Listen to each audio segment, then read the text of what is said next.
We can grind and fight our way to success.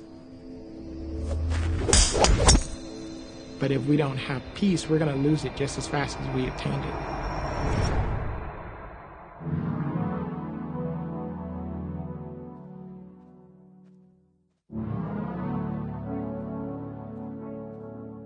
My dad introduced golf to me when I was 10 years old.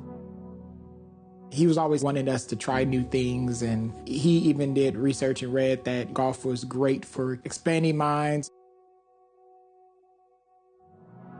And I remember unloading firewood on a truck, and I said, "Dad, I want to be a golf professional." And I remember he looked at me and he said, "Bro, you have to have tough skin. You have to be strong. There's not a lot of people that look like you."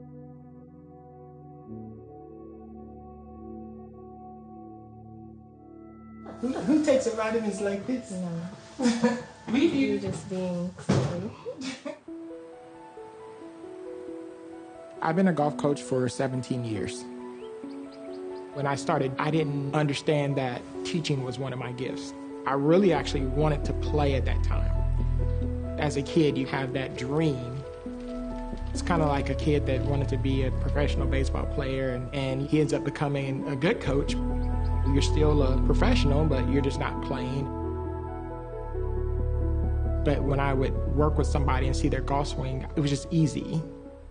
So I started having a lot of success with my players, and that's when the awards started coming.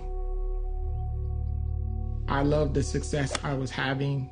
I felt invincible, I felt great. But even though I was winning awards, I'd been suffering from depression for some years. As a golf professional, I felt confident and fine with myself. But as soon as I took those clothes off, I could feel that depression coming back. So I became a workaholic because I didn't want to deal with it.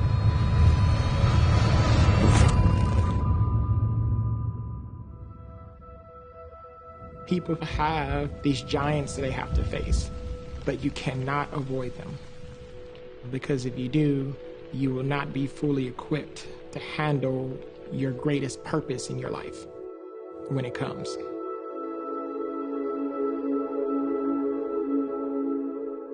I was doing a playing lesson with one of my students at a golf course, and I stepped into a deep sprinkler head hole that was covered by a bunch of grass and had a really bad sprain.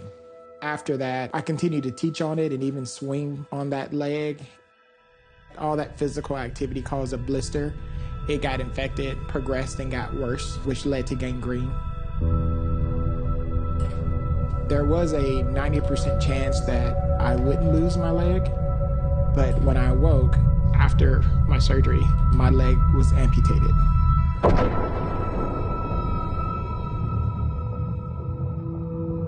The doctor told me, and if you hadn't have come, that next day you would have died.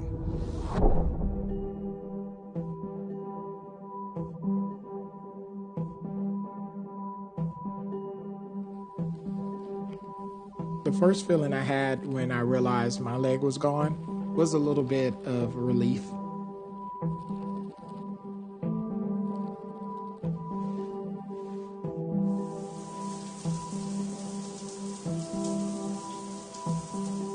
I had no choice but to face myself. After my surgery,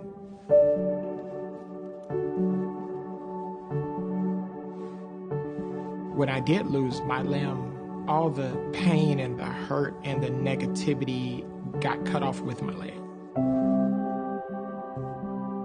That part of me needed to be amputated. David killed Goliath, but he also took his sword. It was a representation of his victory.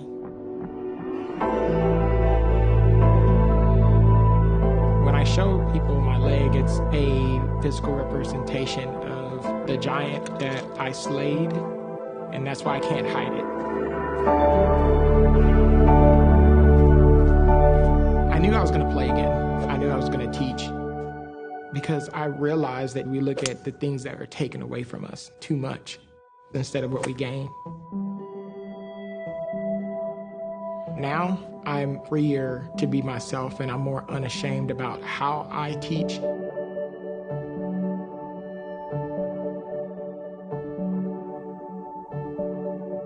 What I tell my players is there are very few actions and more reactions in a golf swing.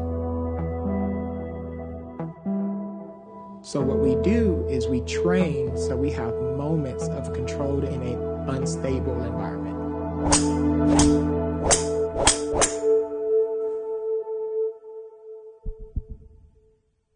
Hardest thing to learn in golf is self-control and being emotionally sober. The way I center myself is by controlling my heart rate through breathing. It helps with maintaining focus. Everything slows down. I have clarity. Everything becomes louder. And at the same time, my thoughts become intentional and I can let go.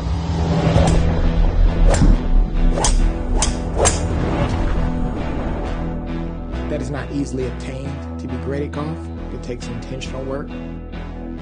It's like in life, you're gonna have bad days, you're gonna have times that aren't good, but it's how you handle it.